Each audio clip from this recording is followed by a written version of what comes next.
What's going on, DBI? Riz here.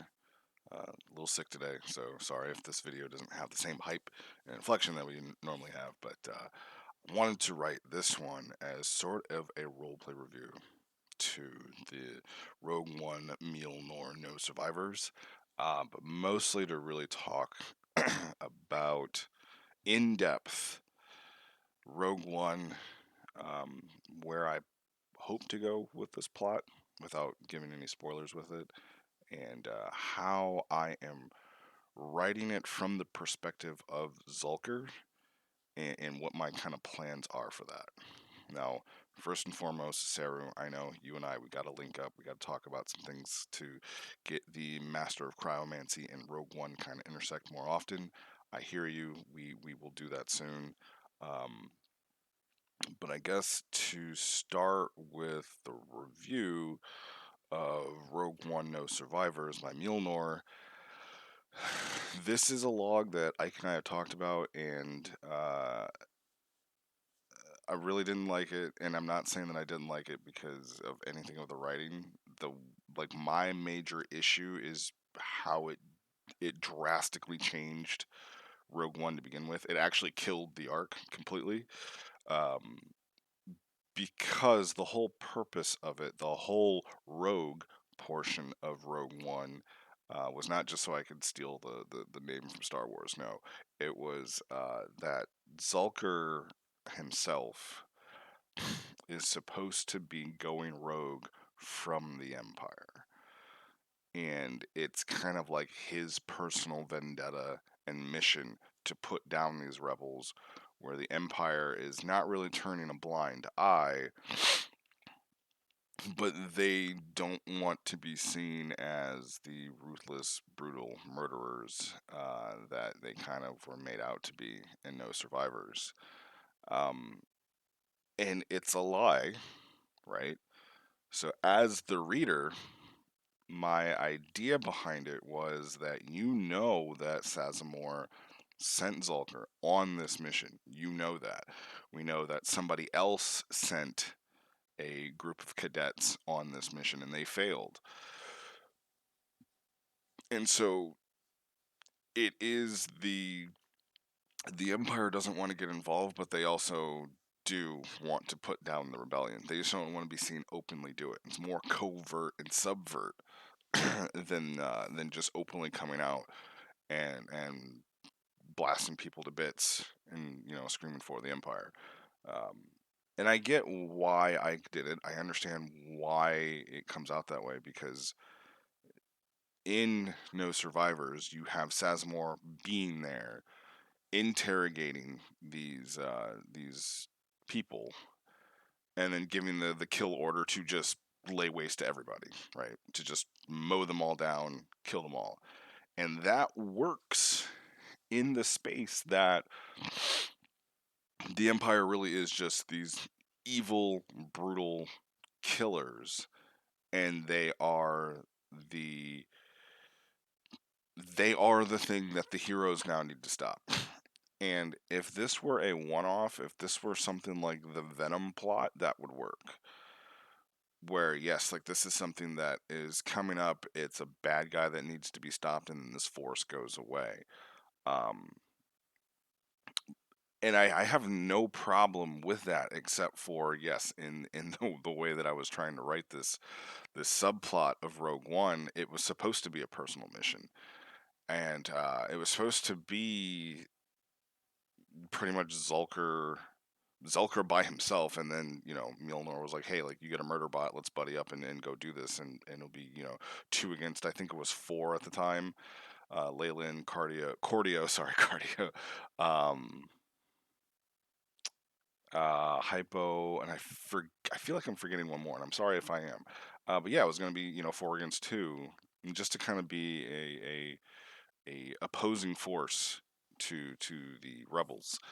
Um, but that's where when I read this log, I read it and I'm like, this is not a Rogue One log. This is a Master of Cryomancy log because it's more fitting to that story of here's something bad, we need to oppose it, and this is why we need to oppose it. The way that I am trying to approach Zalker, even though he is a villain, is I'm writing just a character, just a character who in his mind believes he's the hero of his own story. Like he truly believes that his way of life needs to be protected, and his way of life is the Empire. Um, and Hypo and his crew and the rebels are trying to destroy literally his world, right? Like he feels like they're going to destroy the world, kind of like in Avengers: Age of Ultron, right? Like Ultron says he needs to wipe the slate clean to make the world be reborn in metal.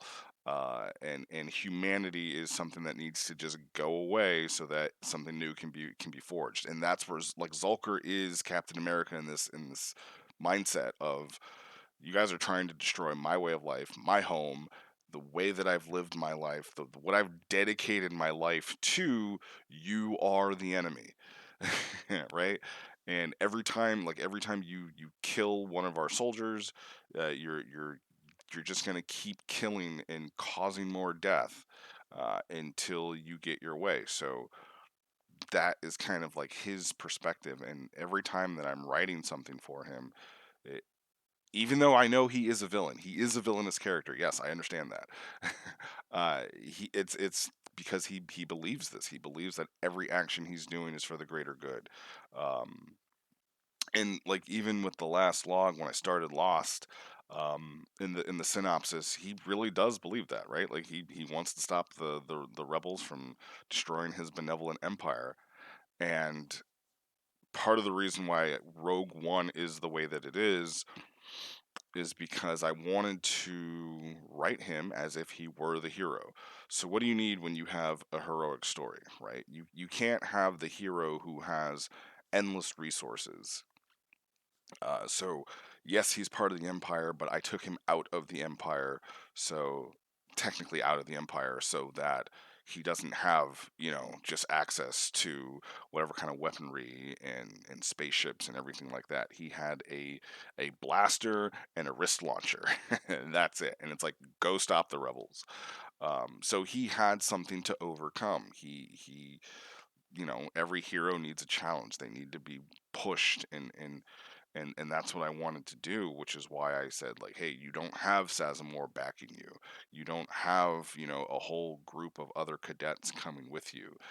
You have this murder bot that we reprogrammed, and we actually don't even know how loyal they're going to be to you. They may kill you in your sleep, so you got to deal with that. And here's a gun and a wrist hook. Go save the day.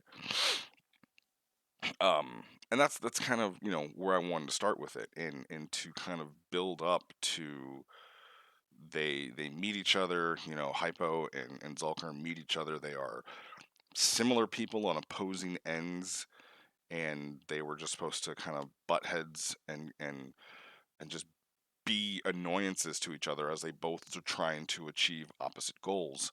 um, and to have Zalker have things where he fails and he has to gain power and gain strength and rise through the ranks and rise through the tiers so that his goal of saving the empire can be accomplished. And Hypo and everybody else, they're kind of doing the same thing, right? They're facing challenges, they're doing these quests trying to achieve a goal of stopping the empire. Um, which I think, at least for me, for the person who's writing it, is way more compelling.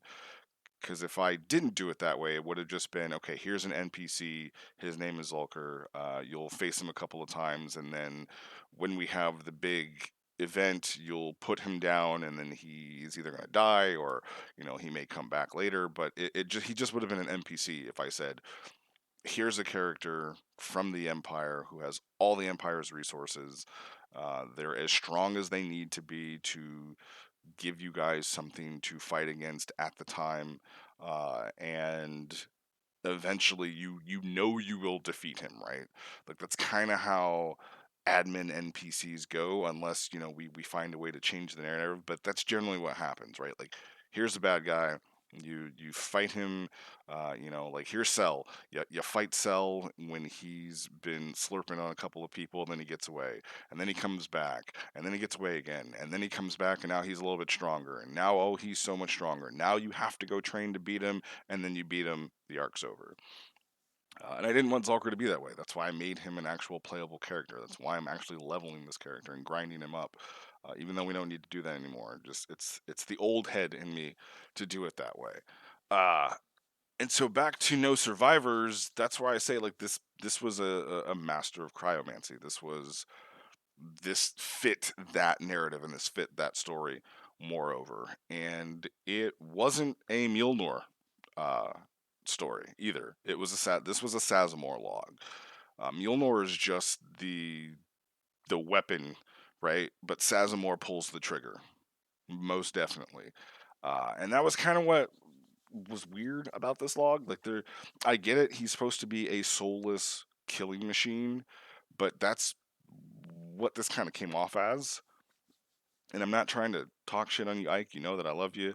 But that's just where this fell to me as I read it. It was just like, okay, so he brutal efficiency, yes, awesome. He murdered these people without remorse. But there was never a moment where I felt like I was reading a story about this character. This was just Sazamore wanted to get information, and he did it that way. And again, he didn't bloody his hands himself, but he definitely was the one that did the killing. So when I read it, I was like, oh man, I feel like I dropped the ball on how I want to tell the story. And Ike, you've told me several times, like, yes, you want to make the Empire seem more evil. You actually want to give the heroes and the rebels something to fight against. I get it, right? I understand. And again, I will take 100% responsibility. I've not been role playing Zalker as much as I wanted to. There's no excuse for it. I just haven't been doing it. I'm sorry. Um, I'm not trying to blow anybody off or make the story stagnant. I just kind of wrote myself into a little bit of a bind, and I've been trying to work the gears and work it out in my head. Hopefully, the next couple of days, I can get something on page to at least get my character out of the situation that he's in right now, so that he can start getting himself more involved in current events. Um, but yeah, I just really wanted to kind of talk about that. And I haven't read the second one yet. I haven't read the second log where it seems like Mjolnir is now with another special ops team from the synopsis. And yeah, again, it's really deviating from the initial idea um, of what this was supposed to be, but maybe if when we change no survivors, because no survivors can work. Let me back up. No survivors can work. Absolutely, it can. Um, how I would change it if it were me, and if because I have been thinking of like, yeah, like we need to, like I've been saying, amp up the motherfucker from the villains. Like, how would I change it? I would change it to where Sazamor was not physically there. Because again, he doesn't the Empire does not want to seem like they have to put any effort into putting down this rebellion.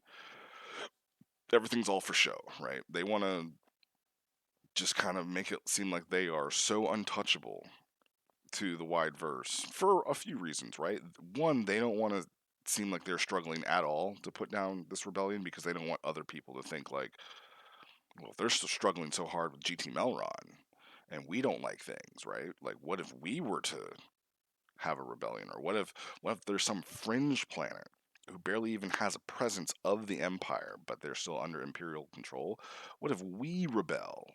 Right? They can't fight them and us. Maybe they aren't as invincible as they are. So if the empire makes it seem like they're not taking it seriously, and they do kind of have that air of invincibility, then they retain power. They retain power without actually having to flex any power. Um, and maybe on those fringe systems they're like, yeah, like just bomb that moon. uh, just to let people know who the fuck we are. But if they are seen with more boots on ground, then it kind of takes away that invincibility. Even though there wasn't a soul lost on that side. Like, they're so confident that they don't even need to be there to put this down. Um, Again, it's a lie. That's why they're the bad guys, because they do. And it also absolves them from the eyes of potential allies to the cause of the rebellion, i.e., Earth, right? Um, if Earth were to come in and say, "Hey, you guys are brutally massacring people in this city," and like, "No, we're not. We didn't do that. That was some random murder bot. We had nothing to do with that, man. I don't know what you're talking about." Um, like that was my mindset. That's why these guys are going rogue. That's why they're basically the Suicide Squad, right? That's what this is. They are the Suicide Squad. To where if you fail, you fuck up, you're dead. We have no affiliation with you. But if you save the day, maybe you'll get I don't know. We'll on some remote planet we'll give you a house that you'll never be able to live in. That's your reward. Um, so we'll see. We'll see how this goes. Hopefully it can get better. Right? I'm hoping that I can get my head out of my own ass and I can help move this story along, and we can find ways to intersect, and we can make it fun again. Um, because to be honest, like trying to put an end to the entire empire is not something that I don't even think an arc can can contain, right? Like you are talking about dismantling the strongest military force in our entire universe. So I don't know if that's something that we can just say like, yep, and now the empire is no more. Nig Yellow is ran by Hypo. He's now the king of Nig Yellow, and he dismantled the empire. They now have democracy. All of their technology has been dismantled. All of their government has been dismantled. They no longer have star destroyers, and what I mean. Like it's going to be a big thing. So we'll see. We'll see how it goes. I don't want this to make 20 minutes though, so I'm going to wrap this up.